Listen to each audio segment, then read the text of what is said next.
Memory transcription subject, Governor Tava of the Venlil Republic. Date, standardized human time, March 7th, 2137. With election day drawing closer, the final debate could be crucial to winning over undecided voters. The polls were neck and neck.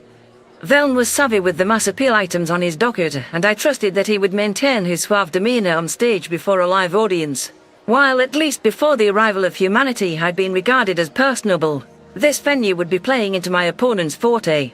It was one thing to deliver organized speeches that Chelm curated, but no matter how much I rehearsed for expected questions, off-the-cuff replies and the head-to-head format of a debate weren't my strengths. So much was at stake for the fate of Skalga, so I needed to put on the best performance of my life. Venlil debates were usually simple affairs, with a few minutes devoted to back and forths on each policy issue. However, with the human and Federation issues at the crux of the debate, Veln and I struck a mutual accord to devote the entire first half of the schedule to those topics. The other issues could be condensed, as this point was the true schism of this election. I knew how contentious our membership in the Sapient Coalition and our close ties with Earth were. For would-be voters, everything else was unimportant compared to the millions of predators living among us. For the primates who'd been granted citizenship, attempts to have courts block their voting privileges had mixed success from one jurisdiction to another. In this cycle, I couldn't rely on the Terran vote saving me.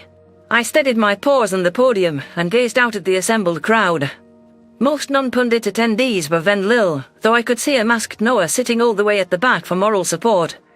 The human noticed me looking at him and raised a single thumb in a gesture I assumed was encouraging. I gave the slightest tail swish back, wishing I understood all of the Terrans' non-verbal cues. Their communication was so unique compared to other species, but they were expressive and animated if one knew what to look for. If this debate is nothing compared to Noah's speech on Arthur, I have no right to be this nerve-wracked when he was so brave with rifles trained on his face, trapped in a hostile world. If I can't sell Skalga on my love for humanity, I don't deserve to win. Veln, as the challenger, mounted the stage second, relishing the crowd's cheers beneath a facade of modest, dismissive tail waves. His slate-grey fur was perfectly smoothed out on his chest, while his tail had been puffed out for a regal appearance. His ears wiggled with enthusiasm as he offered the audience a sweeping tail swish. My opponent wandered away from the podium, leaning down toward the first row to wave to a particularly enthusiastic supporter. When I took the stage, my reception had been more mixed and tepid. My supporters were more the stay-the-course types than the game-changers. Those who were against me despised me, and hatred was something Veln could weaponize into passion for himself. Hello! Veln said into the microphone, clearly studying me with a direct side-on gaze. I'd kept my impassive composure and swiveled an ear toward my rival with politeness. It's an honor to have this opportunity to discuss my ideas in a comparative format with Governor Tava.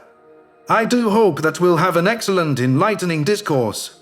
I flicked my ear in acknowledgement. Likewise. I look forward to engaging with the pressing issues of our time.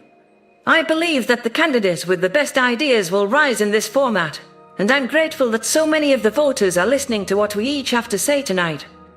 Major decisions for the future of our society are at pour. The Venlil moderator, a journalist named Jonek, straightened his note cards.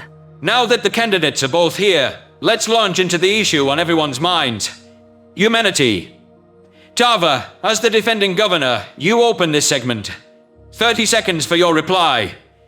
Why do you believe that your friendly policies toward Earth are ideal for Venlil society? That's an important question, Jonek, I said, adding in a practiced pause. We've seen the worst of what is out in the stars. The Arxa, the Federation who've hidden their atrocities for centuries. Humanity came seeking genuine friendship and have defended us on multiple occasions at the cost of many of their own.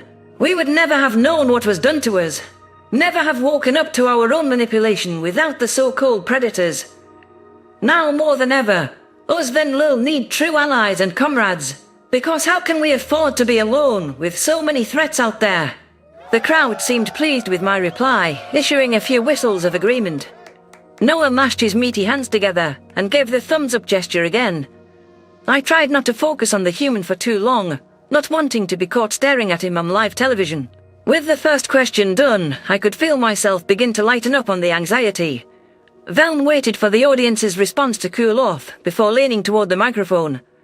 Moderator Jonak gave him the ear flick to go ahead with his 30-second rebuttal. Veln pointedly trained both his pupils on me. That's a wonderful set of lines, Governor, but it's not indicative of reality.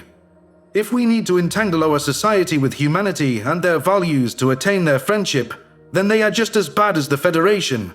We have known them for the sum of a few months, so I would not bet the direction of the Venlil people on such a small sample size and such limited knowledge.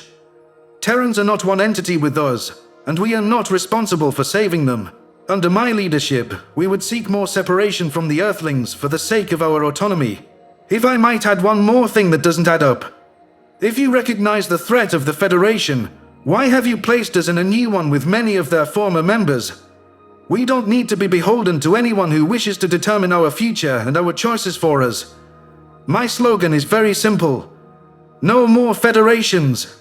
I waited for his round of cheers to die down, signing argue in tail language to tell Jonak I wished for a counter-rebuttal. Let me impart some thoughts of my own on reality. The reality is, right now, we can't defend ourselves from the Federation on our own. My platform focuses on building up our military so that we can stand on our own without leaving ourselves vulnerable to outside attacks. I lost my daughter to a raid as the Arcs bombed schools, targeted children. I saw how furious that made the Terrans, so I know enough about them, even in this short time, to know that they'll stand fast beside us. Veln, how do you expect the Venlil to stand the fighting chance alone? You think the Federation will just let us leave? Or do you imagine they'll season our vulnerability to snuff us out and send a message to humanity? They'll do anything to get back at anyone who helped the Predators or is important to them. We have no choice but to stick together. That's what the herd is for. Veln's ears straightened, sensing his chance to reply. Since you asked, I don't think that asking others to solve our problems is the answer. Humans have a fundamentally different culture to us. I'm not proposing to fully go it alone.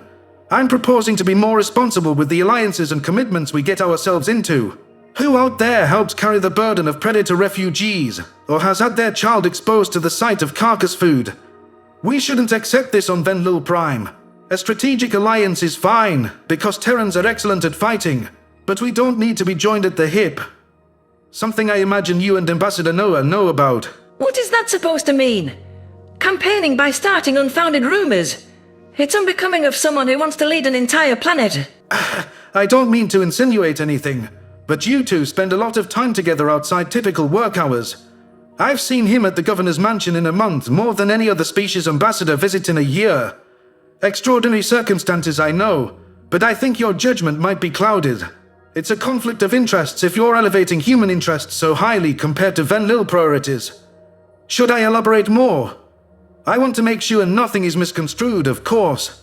I care deeply for Ambassador Noah, but I'm shocked that you would weaponize my empathy for how much he's endured as the face of humanity into a negative attribute. We've been through many stressful situations together, from nearly getting shot down en route to Arthur, to our efforts to stop the genocide of Earth, to working hand in paw with the cattle rescues that my government and his bargained for the release of, and now to our collaboration for the summit.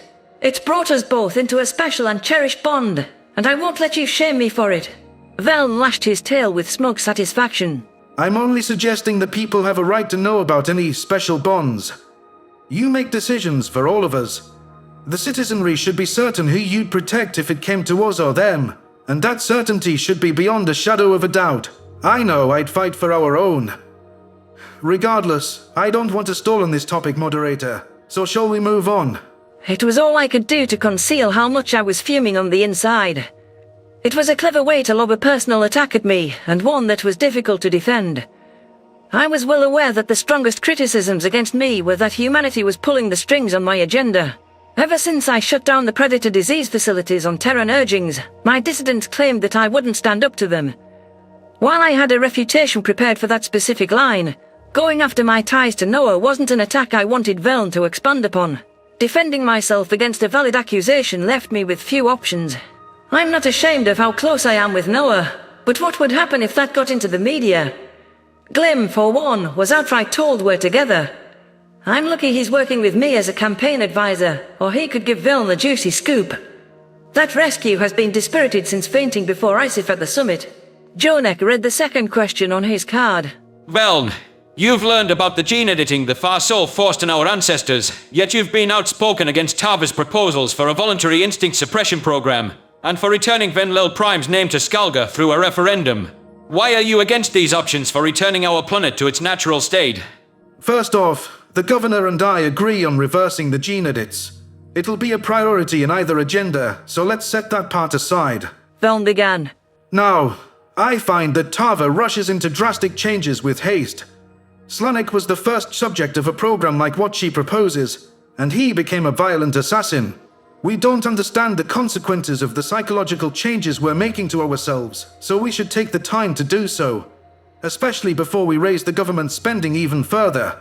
The programs formed since first contact have tanked our economy and have been a massive drain on our system and resources. I love the idea of saving the cattle rescues, but the fiscal mismanagement. We don't have infinite money. It comes from somewhere, just like the Instinct program would. Now, I know I'm over my time, so let me be quick on why I don't want Skalga. I don't like the name World of Death.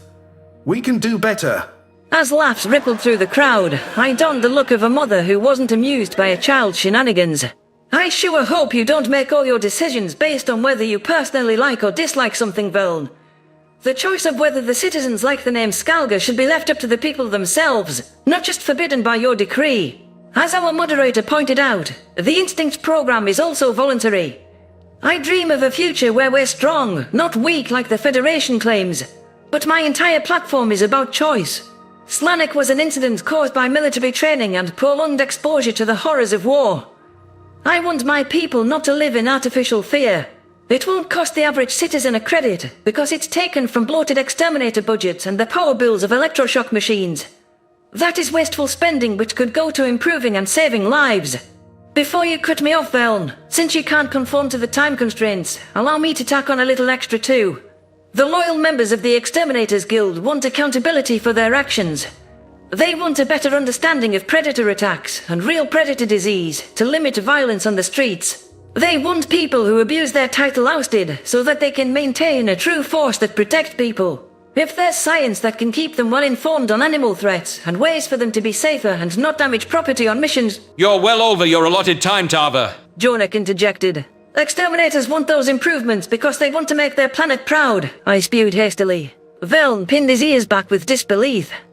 The guild devoted to fighting predators doesn't support you, Tava. Let's not waste time pretending they do. You've shoved humans down their throats while allowing them to be mocked, and by your own admission, you slashed their budgets. The money they need to defend us and themselves. Those are heroes, and I'm not ashamed to say it. But you wouldn't say those words, because behind your pandering, you question everything they do. Humans matter more to you than exterminators ever have. You basically said so in your own words. The guild's budget is not wasteful spending, because their job is about improving and saving lives. I won't let them apologize for burning creatures that would threaten and eat our children. Furthermore, I'll give them every credit they ask for, and I'll talk about raising their salaries for the thankless work they do. Save your cheers, I'm not done. It's funny how you condemn predator disease treatments and leave us impotent to defend against predator attacks. We learned that predator disease was more prevalent than ever with those twisted Venlil who live among us and conceal conniving predatory minds. We knew they were dangerous, but we didn't know they struck so often. How can you see that evidence and close the facilities? Do you... Jonak cleared his throat. Veln, you're also past your time. Don't worry, the question's to Tava. My opponent countered. Do you really think that talking about your feelings can make these monsters herd safe? If the treatments made Venlil safe before, why were there so many attacks? I shot back. The methods we have now are clearly, by the evidence, unreliable for detecting threats. Look at the distress for family members who've had a harmless loved one hauled away and tortured for being different, when the real murderers roamed free. Why would we ever want that to continue? Because our search isn't thorough enough. I don't buy into your argument of humans being predators so they can identify predator behavior. In the next breath you'll tell us they're friendly and innocent, not at all like predators are. The reality is, and I don't say this out of dislike for Terrans, but asking predators to identify dangerous predatory behavior is like asking us to qualify what's extreme prey behavior. Their boundaries are much looser than ours. Our boundaries of acceptable behavior are engineered by the Federation. That's the difference. Humans are civilized people who haven't been told how to think. They have a better idea than we do of what's actually predator behavior and what was just an instrument of Kolshian far-soul control. Every part of our society was engineered so that the conspirators could keep us subservient and mock us. Veln, I don't want to listen to a single word those cripplers said, especially when innocent lives are involved. This planet deserves a leader who doesn't buy into those centuries-old lies. Judging by the crowd's enthusiastic cheers, I'd come out ahead in that exchange. Resenting the Federation's lies was a convincing reason to overhaul every tenet of the system. It was clear after what we learned the Far Soul did to our ancestors that nothing they forced on us had good intentions. Predator disease was their creation to stop us from resisting, and I was certain enough of the populace could see that. My opponent likely agreed with my logic deep down, though he had to be contrarian to demonstrate his opposition to radical change. Veln seemed to be weighing whether to concede that argument and move on to a different topic. However, it was a moot point as Jonak jumped in. That was certainly a spirited exchange, but that is all the time we have available for human and Federation-focused topics, the moderator said. We'll take a short break and move on to the other issues on your ticket, including infrastructure, schools, and tax policies. Stay tuned. I relaxed as the cameras switched off and studied my opponent out of my periphery. In this crucial debate, it was a good sign that Veln wasn't walking all over me. I was pleased with how I'd stood up for my actions and beliefs. My gaze turned outward, past the various Venlil spectators who chatted among themselves. The human ambassador lifted his mask for a brief second when my eyes reached him. His pearly teeth flashed all the way from the back of the auditorium. Noah quietly clapped, ducking his head as a commendation. His approval filled me with confidence. If the silver-tongued predator believed in what I was saying, my words must be enough to resonate with others. The question now was whether this final appeal to the Venlil citizenry would carry me to re-election,